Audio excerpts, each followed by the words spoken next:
Assalamualaikum warahmatullahi wabarakatuh. Selamat datang kembali di Drupadi Horor. Kali ini kita akan melanjutkan cerita horor dari novel Rancet Kembang karya Simple Man. Cerita ini merupakan sequel dari novel Janur Ireng. Namun sebelum kamu mendengarkan, jangan lupa subscribe dan nyalakan loncengnya agar kamu dapat notifikasi dari video terbaru selanjutnya. Tuliskan juga pendapat kalian pada kolom komentar di bawah. Selamat mendengarkan.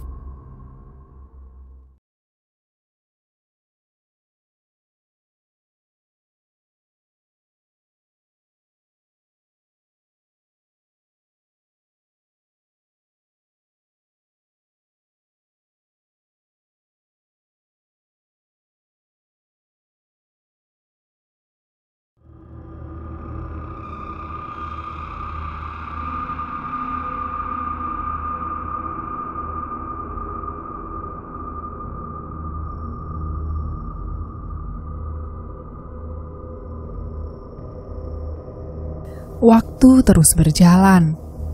Pesta yang semula memang direncanakan sebagai ajang reuni sebelum acara besar ritual penasbihan diri Karsa sebagai Terah Angkara baru saja dimulai. Tamin berjalan mendekati meja. Para tamu memandang dirinya dengan sorot mata merendahkan. Tamin berkata, "Hamba berdiri di sini sebagai juru bicara dari Karsa Atmojo, putri dari Triyudo Atmojo, yang malam ini akan menasbihkan diri sebagai Terah Angkara, seperti isi surat yang sebelumnya saya kirimkan kepada jenengan sekalian. Sesuai dengan isi dalam perjanjian, sebagai syarat persetujuan kalian pada hal ini, maka saya ingin menagih mahar yang tentu saja jenengan semua tahu apa yang saya maksudkan." Hening. Tak ada suara yang menjawab perkataan Tamin. Tak hanya itu saja, semua mata tertuju menatap Karsa dengan pandangan tidak yakin. Saat itulah, terdengar suara lemah dari kepala keluarga Wongso yang sudah berusia 79 tahun. Pria tua itu memandang Karsa dengan senyuman yang tidak menyenangkan. "Untuk apa kita membangkitkan lagi gelar Angkara yang sudah lama mati? Bukankah kami semua masih bisa hidup dengan tenang tanpa atau adanya Terah Angkara dalam persekutuan kita? Tak ada songkor lain yang menyerang keluarga ini. Tidak perlu lagi ada darah yang harus diguyur sia-sia. Jadi, sebagai yang paling tua yang ada di meja ini, kuputuskan untuk menolak Karsa sebagai Terah Angkara. Meskipun beliau adalah keturunan dari garis murni keluarga Atmojo yang memimpin kita semua." Karsa terdiam. Ia memandang pria tua itu dengan senyuman. Tapi di dalam hatinya, kemarahan itu sudah mencapai batasnya. Dengan tenang Karsa Atmojo mengangkat gelas di depan semua orang, manakala semua abdi Lawehulu kembali di tempat mereka duduk. Karsa menarik tusuk konde yang menggulung rambutnya. Secara tiba-tiba semua orang yang ada di dalam ruangan ini mematung diam. Karsa berdiri dari tempat dirinya duduk, berkata dengan suara sedingin es kepada mereka bahwa persekutuan ini tak lebih besar dari apa yang selama ini sudah keluarganya lakukan kepada Terah Pitulakon. Bila hanya nyawa yang menjadi bayaran untuk mempersatukan keluarga ini dari segala malapetaka di masa depan, maka Karsa akan memberitahu tentang Rogot Nyowo yang kelak keturunannya akan tanggung sebagai ganti persekutuannya terhadap ratu. Satu persatu orang di atas kursi mulai memuntahkan darah. Beberapa orang memegang kepalanya yang tiba-tiba terasa menyakitkan. Jeritan rasa sakit yang menimpa para Lawehulu dinikmati oleh Karsa Atmojo yang berdiri dengan rambut panjang terurai. Wajahnya menyeringai, sementara dari bola matanya mulai mengalirkan darah berwarna hitam pekat. Tak lama kemudian, jeritan meminta ampun terdengar bersahut-sahutan dari mulut-mulut mereka yang saat ini merasakan siksa dari sumpah yang dulu pernah mereka ucapkan kepada pendahulu keluarga Atmojo. tak sanggup lagi menahan santet yang dikirim oleh Karsa lewat makanan yang sudah mereka nikmati. Pandigali Wongso berdiri dengan menahan sakit luar biasa yang menimpa dirinya. Wajahnya merah, dengan hidung mengeluarkan darah. Ia mengutuk Karsa dengan suara menggelegar. Apa yang dia lakukan saat ini telah membuat penghinaan kepada saudara persekutuannya sendiri. Karsa hanya diam saja, sembari mengangkat gelas berisikan tuak Jawa. Karsa seakan memberi hormat kepada pria tua itu, sebelum secara tiba-tiba sepenggal kepala tiba-tiba melayang menggelinding di atas meja. Semua orang terdiam sejenak. Tak ada lagi yang bersuara. Keheningan memenuhi isi ruangan. Karsa lalu menatap setiap mata yang kini menoleh melihat ke tempat dirinya sedang duduk. Tak ada pandangan sengit lagi. Hanya gemetar wajah yang tersirat di garis ekspresi Lawe Hulu. Semua lalu berlutut di samping kursi mereka masing-masing, memohon ampun atas apa yang baru saja terjadi. Mereka sepakat mengangkat Karsa Atmojo sebagai Tra Angkara, didampingi dua iblis peliharaan keluarga Atmojo, Ponorogo dan Senggar Turih. Malam itu Karsa Atmojo menanggalkan pakaiannya, bertelanjang melangkah masuk ke kolam bawah tanah Piluleng. Ia menenggelamkan tubuhnya di bawah genangan air kolam. Kembang Wijaya Kusuma yang menjulur memenuhi tembok paviliun Piluleng bermekaran. Tak lama langkah kaki Tamin terdengar menggema. Ia berdiri memperhatikan Karsa Atmojo yang sedang membersihkan sukmanya dari bala yang dibawa oleh Senggar Turih dan Ponorogo. Sebelum gelar Angkara disematkan dalam namanya, dua iblis itu masih akan terus menghisap saripati kehidupan Karsa. Tapi malam ini, semua akan kembali ke jalurnya. Posisi keluarga Atmojo dalam meranjat akan berubah. Ia tak lagi dipandang sebelah mata oleh yang lain. Sudah waktunya Angkara berada di singgasana yang sebenarnya. Karsa melangkah keluar dari kolam. Dibantu Tamin, mereka berjalan bersama menuju ke tempat para abdi Lawe Hulu yang sudah datang ke kediamannya dengan membawa mahar yang sudah dijanjikan sebagai pertukaran keselamatan yang Karsa janjikan. Wanita itu tampak begitu tenang. Ia berjalan di depan 18 orang Lawe Hulu yang melihat dirinya dengan sorot mata takut. Di sana, Karsa melihat dua wajah yang sebelumnya memandang rendah dirinya, tak lagi menunjukkan kepongahannya. Ardoworo dan Menur Arya. Dua keluarga itu terlihat tiba dengan membawa mahar mereka kepada Karsa. Tak lama kemudian, mereka semua berdiri di samping sebuah meja yang panjang. Di hadapan Karsa Atmojo tersaji banyak sekali daging di atas piring. Semua dihidangkan dengan begitu menggiurkan. Sembari duduk di kursi paling ujung, Karsa mulai menyantap potongan daging-daging di atas piring, merobeknya dengan gigi dan mulutnya dengan liar.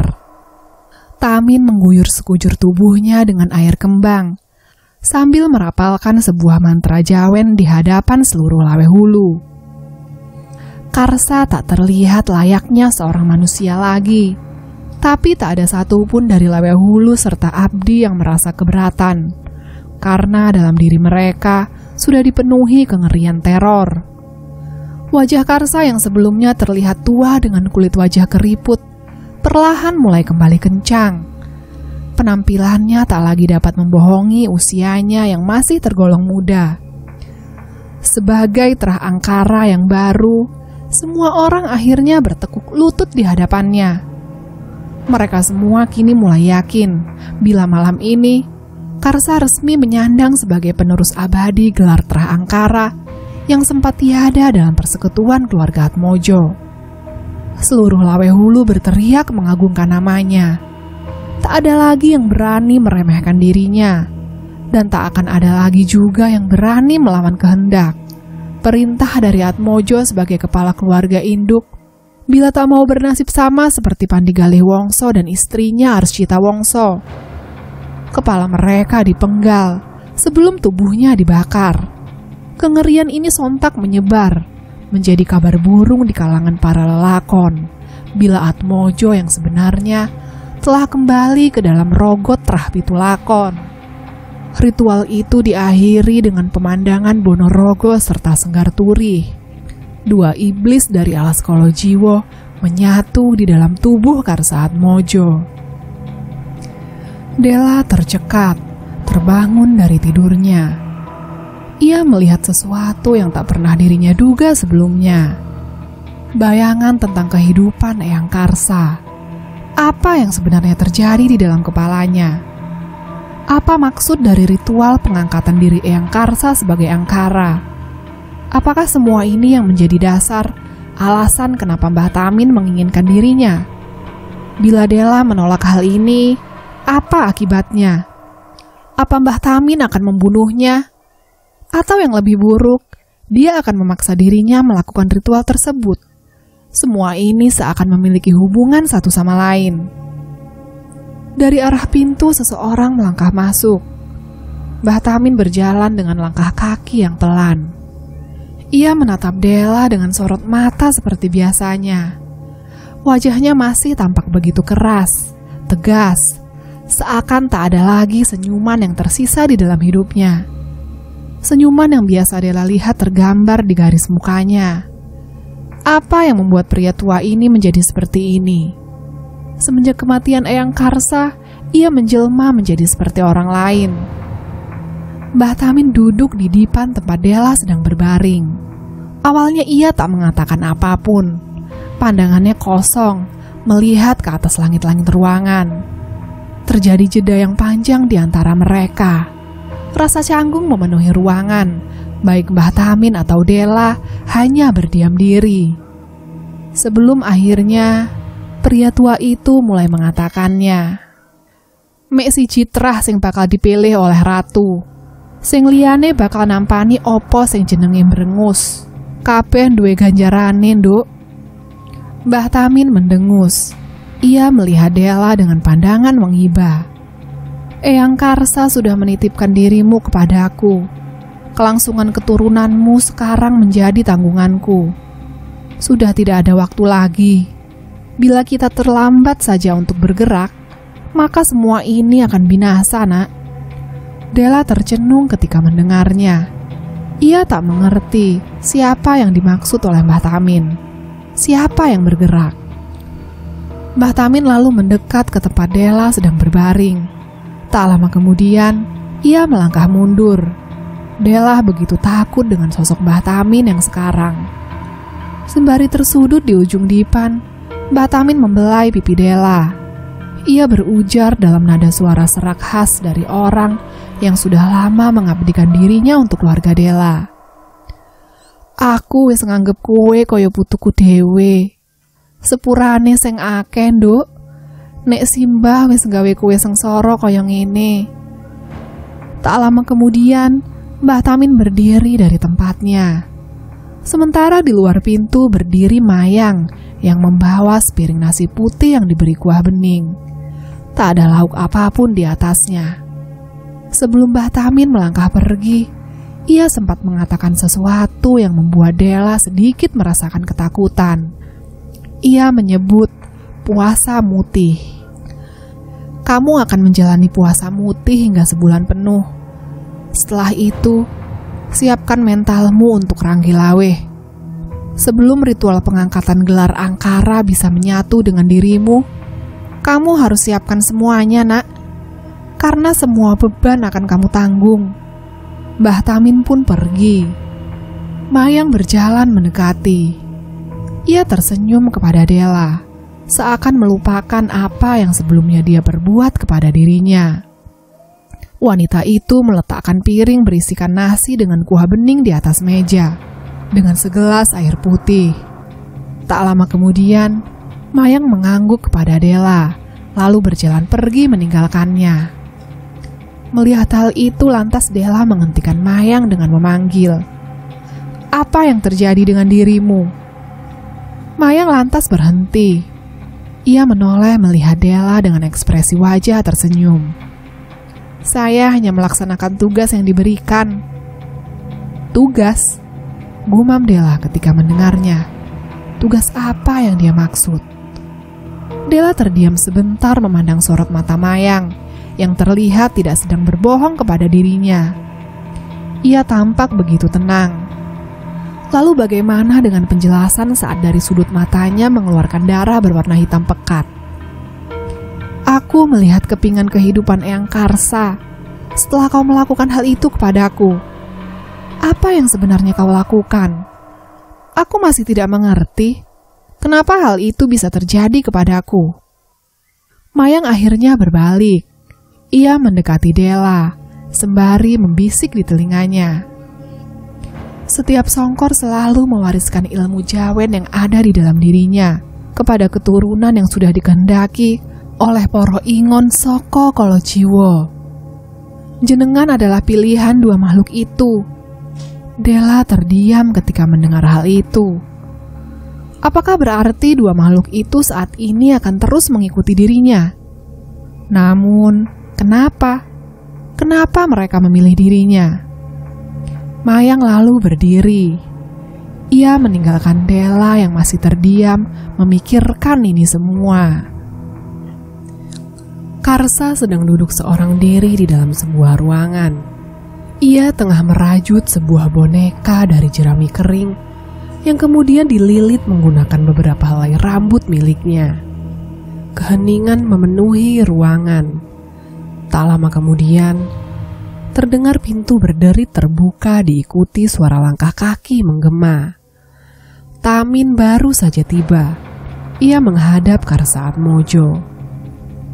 Pandeworo memiliki saingan bisnis yang merepotkan. Ia memohon bantuan jenengan untuk menyingkirkan mereka semua. Karsa hanya diam. Tangannya masih sibuk mengikat bagian-bagian sendi dalam boneka. Sementara Tamin masih berdiri.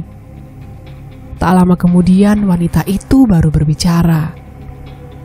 Apa kowe nggawa foto nih? Cepat-cepat Mbah Tamin mendekat, menyerahkan dua lembar foto wajah seorang pria dan wanita parubaya. Karsa memberikan gestur gerakan agar Tamin keluar dari ruangan miliknya. Suara langkah kaki kepergian pria itu terdengar kembali menggema, diikuti oleh suara berderit dari pintu yang sedang ditutup. Karsa lalu berdiri dari tempatnya duduk, melihat dua lembar foto yang ada di tangannya. Sesaat ia memperhatikan pantulan bayangan wajahnya di dalam cermin.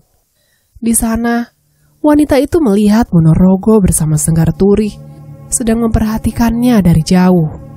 Wajah makhluk-makhluk itu terlihat beringas, seolah-olah sedang lapar, tak sabar menunggu santapan mereka hari ini. Karsa menuju sebuah almari tua dan mendorongnya perlahan ke samping. Tepat setelah posisi almari sudah dipindahkan, terlihat sebuah ruangan lain dengan tangga menurun ke bawah. Karsa mulai menyusuri ruangan itu. Ia berjalan begitu tenang, selangkah demi selangkah. Ruangan itu dipenuhi banyak boneka jerami kering digantung dengan seikat tali. Cahaya lampu Patromax tergantung di setiap sisi dinding. Pada bagian wajah boneka terdapat sebuah noda darah yang sudah lama mengering. Tak lama kemudian, Karsa berhenti di depan sebuah meja. Di atasnya terdapat tampah yang diisi dengan setumpuk kembang 7 rupa dengan periuk berisikan abu yang ditusuk oleh jarum-jarum sepanjang tusuk konde. Karsa meletakkan 2 lembar foto yang dia bawa ke atas meja. Lantas tangannya bergerak menyusuri rak atas yang dipenuhi oleh boneka jerami lain yang sudah berbaris tersusun rapi. Wanita itu mengambil 2 boneka, meletakkannya tepat di samping lembar foto. Ia lalu menyalakan tungku kecil berisikan arang hitam yang dicampur dengan batu kemenyan. Asap seketika menyembul memenuhi ruangan dengan bau yang begitu menyengat. Ia mulai mencabut beberapa helai rambut miliknya, menggulung di atas leher boneka. Kemudian, ia mengasapi badan boneka jerami dengan tungku kecil yang terus mengeluarkan asap. sembari membaca sesuatu dari dalam bibirnya. Pasak jagor ing ujung nyawa menungso, kowe tak perintahno kanggo nahan sukma belodo. Ange-ange nahan wujud Bonorogo lan Senggar Turih, tak peksa getih iki dadi rajam urip. Yen aku ngomong mati, mati. Karsa terus mengulang kalimat-kalimat itu, sembari menidurkan masing-masing boneka jerami di atas wutu-wutu tersebut. Setelahnya, Karsa melepas tusuk konde yang mengikat rambutnya, membiarkan rambutnya tergerai panjang. Dengan tusuk konde itu, Karsa menusuk jari jemarinya, membiarkan darah keluar dari sela daging, meneteskannya pada kepala boneka. Setelah itu, Karsa menggantungkan boneka-boneka itu pada seikat tali temali yang tersambung dari atas langit-langit dalam ruangan. Setelah proses itu selesai, Karsa mengambil selembar kain kafan berwarna putih, menutupi bagian kepalanya. Tak lama kemudian, bayangan wajah seseorang muncul di dalam kepalanya. Suara gelak tawa terdengar dari seorang pria dan wanita. Mereka sedang berbincang-bincang membahas sesuatu di atas ranjang tempat tidurnya. Jadi bagaimana, Mas? Apa bisa mengalahkan Pandiworo? Proyek ini harus kita yang pegang. Kalau tidak, maka akan berimbas pada perusahaan. Pria parubaya itu masih tertawa, lalu menyibak selimut. Ia berjalan menuju ke cermin rias dalam kondisi tubuh tanpa selai benang pun. Sejenak ia meneguk segelas air yang ada di atas meja. Sebelum matanya tertuju pada sosok wanita cantik yang sedang berbaring bertutupkan selimut. Tenang saja, Dek. Sudahlah, semua sudah kuatur. Dewan juga sudah kusuap satu persatu. Bila sampai Pandeworo berhasil memenangkan ini, akan kubuat ramai, biar rakyat tahu betapa busuknya wakil dewan mereka ini. Jadi tenanglah, yang penting sekarang kamu bersenang-senang saja denganku. Wanita muda yang usianya terpaut jauh dengan si pria parubaya itu lantas tersenyum. Mereka menghabiskan sepanjang malam dengan kesenangan sesaat, tanpa tahu apa yang sedang mengintai mereka. Malam kian larut. Tiba-tiba dua pasangan itu tersentak dari balik selimut ketika mendengar suara benda jatuh yang entah dari mana datangnya. Si pria yang kali pertama bangkit dari tempat tidurnya, sementara wajah si wanita tampak gelisah. "Sopo iku yo?" kata si pria curiga. Si wanita merasakan firasat yang tidak menyenangkan dari hal ini. Tangannya mencengkram lengan si pria dengan kuat, seakan memberi isyarat untuk tidak meninggalkan dirinya seorang diri di dalam sini. Tetapi pria itu merasa tidak tenang. Bagaimanapun caranya, ia harus memeriksa, takut bila rumahnya disambang oleh sekelompok maling. Dengan mengenakan pakaian tidurnya, si pria meraih laras panjang yang ada di dinding kamar, lalu berjalan perlahan-lahan menuju ke sumber suara. Rumah dalam kondisi gelap gulita. Si pria berjalan menyusuri selangkah demi selangkah, sembari mencari tahu sumber suara apa yang baru saja ia dengar. Sembari mengarahkan senapan laras panjang yang ada di tangannya ke beberapa sudut ruangan, ia masih mengendap-endap, berusaha untuk tak menimbulkan suara sedikit pun. Siapa yang berani datang ke rumahnya? Apa orang itu tidak tahu jika dia adalah salah satu dari orang yang sangat berpengaruh di tempat ini? Namun anehnya, pria itu tak melihat siapapun di dalam rumah ini kecuali dirinya. Tiba-tiba pria itu merasakan ada sesuatu yang baru saja melintas di belakangnya. Pria itu berbalik, tapi lagi-lagi tak ada yang bisa dirinya lihat. Hal ini membuat hatinya sedikit gelisah. Entah kenapa ia merasa tak sendirian lagi di tempat ini.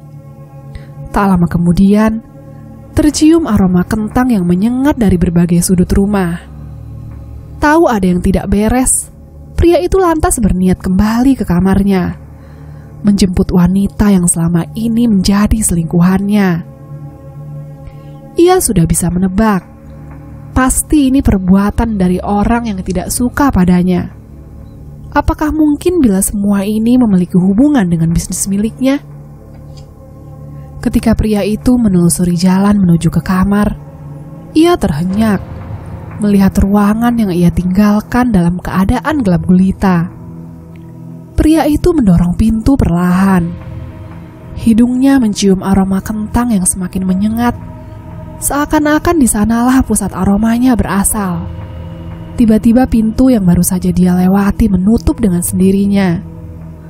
Pria itu berbalik, berniat menariknya. Tapi aneh, pintu tak bisa lagi terbuka. Pria itu langsung mengarahkan senapan pada sesuatu yang sedang berdiri di sudut ruangan. "Dek, kowe ta iku?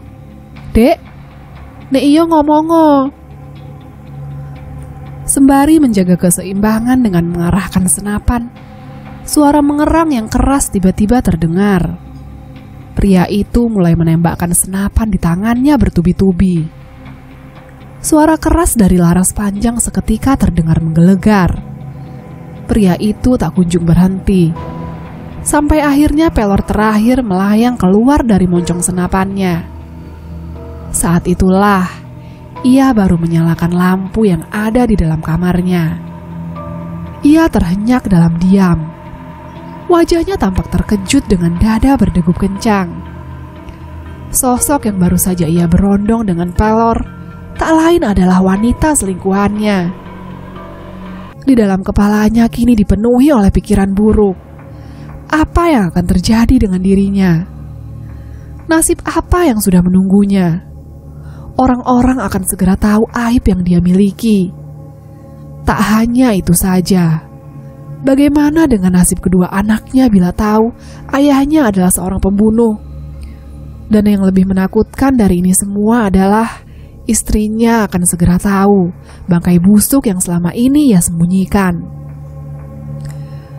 Dengan ketakutan yang perlahan memenuhi isi kepalanya, tiba-tiba pria itu tertegun, menatap laras panjang yang ada di tangannya.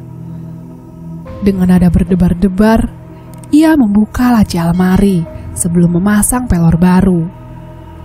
Kini sorot matanya memandang wanita yang terbaring di sudut kamar dengan tubuh dan wajah berlubang. Sembari membalikan badan, pria itu membalik senapan laras panjang miliknya, mengarahkannya tepat ke dalam mulutnya. Ia sudah tidak punya lagi harapan untuk selamat dari semua ini. Namun sebelum dia menarik pelatuk, pria itu melihat dalam kegelapan remang-remang di luar kamar sesosok tinggi besar dengan taring di mulutnya. Ia memiliki tanduk yang panjang menjulang. Wajahnya begitu mengerikan, diselimuti oleh bulu berwarna hitam dengan mata merah menyala. Tanpa merasa ragu lagi, pria itu menarik pelatuk, membiarkan pelor panas menembus tengkorak kepalanya. Karsa menarik lepas kain kafan putih yang menutupi kepalanya. Wajahnya menyeringai setelah baru saja menyelesaikan tugas yang mudah untuk lawe hulu miliknya. Ia berjalan menuju meja, mengambil foto pria itu, lalu menempelkannya ke tembok kayu, tempat di mana Karsa lalu melihat ratusan foto-foto yang sudah menempel lebih lama dengan mata digores, membentuk huruf X menggunakan kuku jarinya, termasuk foto pria yang baru saja dia singkirkan. Kini Karsa menyeringai pada foto wanita yang tersisa. Ia menoleh melihat ke arah sosok wanita berwajah mengerikan yang ada di punggungnya. "Saiki wayahmu, Cahayu, senggar turihku." Della mengangkat kepalanya. Sudah berhari-hari ia tak lagi bisa tidur dengan nyenyak. Setiap kali ia memejamkan matanya, bayangan tentang kehidupan Eyang Karsa Atmojo akan terlihat di depan matanya. Kemudian Della akan melihat satu persatu dari kematian orang-orang yang tergambar begitu jelas. Semuanya terasa nyata, sampai Della tak dapat membedakan ketika dia bermimpi atau tidak. Penderitaan mereka sewaktu makhluk hitam bernama Bonorogo memenggal kepala mereka satu persatu. Atau Senggar Turi yang suka sekali menyesap Sukma masih terbayang begitu jelas di benak Della Atmojo. Apakah mungkin kelak dia akan melakukan hal yang sama? Seperti apa yang Eyang Atmojo lakukan bila Mbah Tahmin berhasil menyatukan dirinya dengan kedua makhluk laknat tersebut? Entahlah, hanya waktu yang dapat menjawab. Pintu kembali terbuka. Mayang melangkah masuk dan memberikan kembali piring berisi nasi tanpa lauk. Ia meletakkannya di depan Della yang sedang meringkuk sendirian di sudut ruangan. Ada sedikit rasa iba ketika Mayang memandang dirinya. Tapi apa yang dilakukan, semua ini semata-mata demi kebaikan Della juga. Wajah Della tampak benar-benar kacau. Sudah berbulan-bulan ia dikurung di dalam kamar ini. Nafasnya tampak tersengal, dengan kulit wajah berwarna putih pucat, akibat tak pernah lagi merasakan hangatnya sinar matahari. Kuku jari tangannya hitam, tak lagi terawat. Aroma tubuhnya menyengat, tak pernah lagi terguyur air. Setiap hari Della hanya berjongkok, melamun seorang diri di sudut-sudut paling gelap ruangan, tempatnya dikurung selama ini. Kadang Della mulai meracau, berkata bahwa ia tak mau lagi menjadi pembunuh atau meneruskan takdirnya sebagai keluarga Atmojo seperti pendahulunya.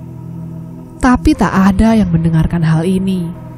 Mbah Tahmin terus memberi perintah kepada Mayang agar merawat dirinya, menjaganya, membuatnya tetap hidup, sampai Della dirasa sanggup menerima bahwa ia berdarah angkara.